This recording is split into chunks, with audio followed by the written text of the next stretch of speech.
Dando sequência, então, ao vídeo anterior, no qual eu abordei alguns aspectos da vida e da obra do jurista Ponte Miranda, eu devo dizer que, em 2003, a editora Juspodium, uma importante editora hoje no âmbito jurídico, inclusive situada lá também no Nordeste, uma editora baiana.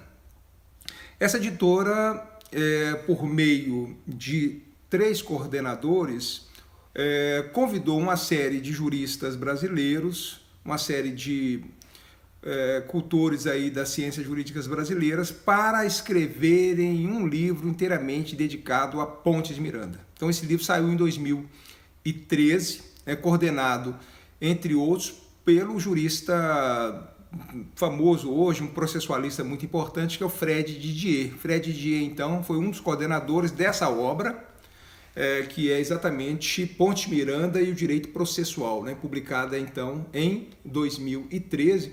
Uma obra alentada, que assoma a quase 1.229 páginas. Então, uma dezenas aqui de juristas que foram convidados. Eu acabei, em certa medida, fazendo parte desse elenco aqui de juristas, porque um amigo meu, Dierli Nunes, é que me convidou e me colocou aqui de forma, vamos dizer, imerecida por minha parte, eu acabei figurando aqui no rol desses juristas e, exatamente como eu disse, em função desse jovem e importante jurista que é o Dierli Nunes, hoje um dos mais destacados processualistas da nova geração, inclusive um dos autores do atual Código de Processo Civil, esse que entrou em vigor agora em março de 2016. O Dierli, então, sabendo desse meu apreço por Ponte de Miranda, me estimulou a escrever um artigo e acabamos escrevendo em parceria um artigo que é exatamente o que foi publicado nesse texto. Então é um artigo de caráter bibliográfico, então vai se propor a traçar os aspectos mais importantes da vida e da obra de Ponte de Miranda. Então, ao artigo se deu o nome de Ponte de Miranda, a grandeza de uma mente enciclopédica. Então, eu quero deixar aqui publicamente a minha gratidão ao professor Dierli Nunes, porque, sem dúvida nenhuma, ele é o grande responsável por meu nome ter figurado aqui ao lado de tão ilustres figuras do direito contemporâneo, nessa justa homenagem a Ponte de Miranda. Então, cada autor foi se dedicando aqui a um determinado aspecto da obra de Ponte de Miranda. Nesse artigo que eu escrevi junto com o professor Dierli, eu destacaria aqui, só para dar, em certa medida, coroamento àquilo que eu falei no primeiro vídeo, aquilo que alguns autores vão dizer a respeito dele, que vem ao encontro daquilo que eu já mencionava anteriormente.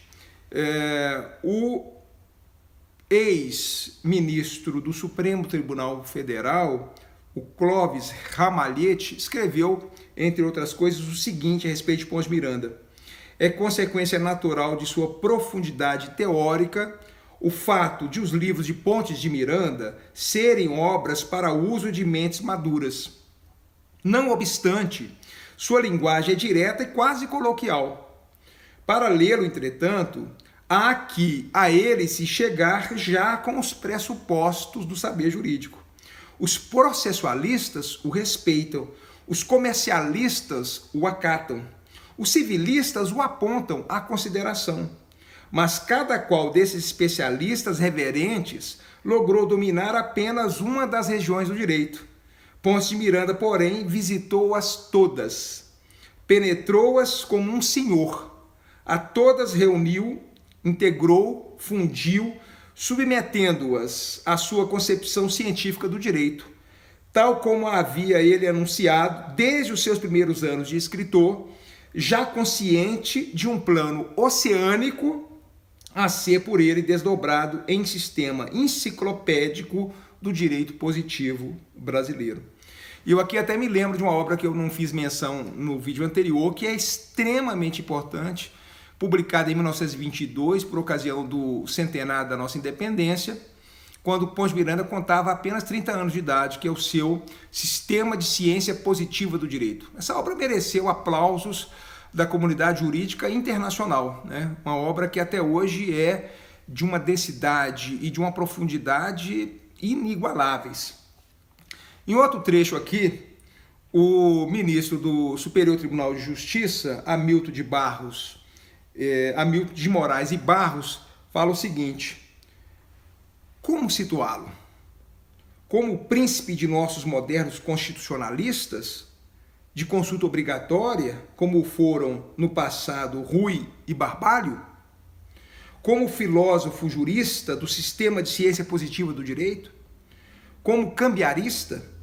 Ou como civilista que, além do Tratado de Direito Privado, ainda se deteve no Tratado de Direito Predial, no Tratado dos Testamentos, no Tratado de Direito de Família, ou ainda é de ser visto como um dos mais lúcidos, argutos e penetrantes processualistas das terras das Américas, onde, interpretando e esclarecendo o que nos veio de Portugal e o que aqui se criou antes da bem-vinda invasão italiana, que reexportava os alemães, fez ciência e ciência do mais puro teor. É importante também que se diga que ele publicou muito jovem, ainda nos bancos escolares ele já vai começar a fazer as suas primeiras publicações. Essas primeiras publicações, no início da década de 10 do século 20, mereceram a atenção, por exemplo, de dois grandes nomes da cultura jurídica brasileira. Um é Rui Barbosa, que eu já fiz menção em outro vídeo, e o outro é o Clóvis de Bevilacqua, que eu pretendo também abordar em outro momento. Então, ambos fizeram comentários às suas nascentes obras ali no início da década do 10 do século 20. Um livro publicado por ele, chamado A Margem do Direito, publicado em 1912, né? Portanto, ele ali contando com 21 anos de idade, mereceu aplausos de Clóvis de Bevilacqua, que vai dizer o seguinte: brilhante estudo feito à margem do direito, mas penetrando a massa jurídica examinada com um poder de visão que está denunciando agudeza de mente e bom preparo científico. Sua imaginação empresta ao livro uma feição particular e faz, muitas vezes, o pensamento atejar curioso pelas regiões do direito, como se fossem domínios da arte, mas foi precisamente essa faculdade que os fez ver com clareza o que a muitos se afigura obscuro, a unidade fundamental dos fenômenos, servindo de base à unidade da ciência. Em outro livro, publicado no ano seguinte, em 1913, mereceu também a atenção de Rui Barbosa. O nome desse livro é A Moral do Futuro. Esse livro mereceu a seguinte consideração de Rui Barbosa: o seu gosto pela meditação filosófica, revelado com qualidades não vulgares nessa obra, indica no seu autor um espírito capaz de se elevar ao nível dos graves e desinteressados estudos, cuja cultura não atrai senão as inteligências de escola. Então, esses são alguns comentários, né, a respeito da obra de Pons de Miranda.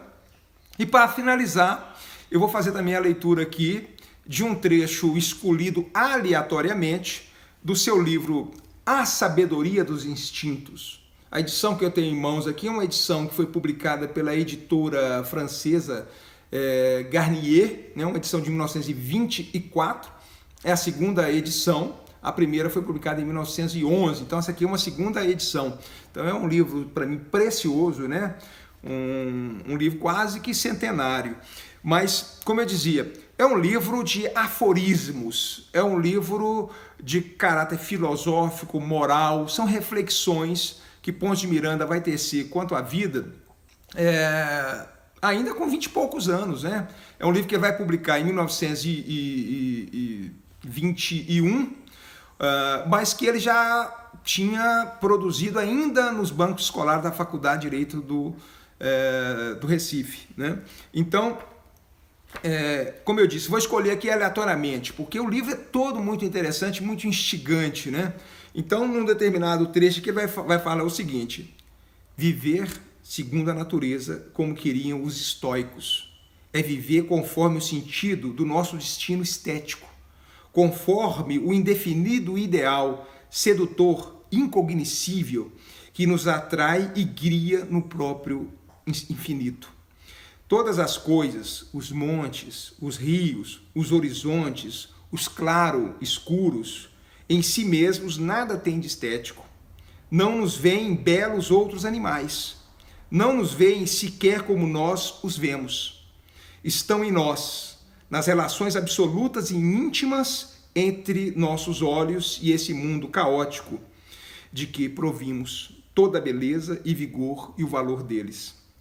A harmonia é interior, porém menos nossa do que dele, que é o todo e nos envolve. Apenas movido pelos instintos, toma o nosso espírito a missão de instrumento efetivo, sempre sensível das supremas vontades da beleza. Somente por acaso e por desvio fugimos à natureza, desprestigiando e humanizando todos os deuses alheios a ela. Vivem imortais os que são feitos de sua substância e residem no seio dela. Aqui apenas um trecho para deixar um instigante interesse em todos vocês. Então são essas as considerações, né?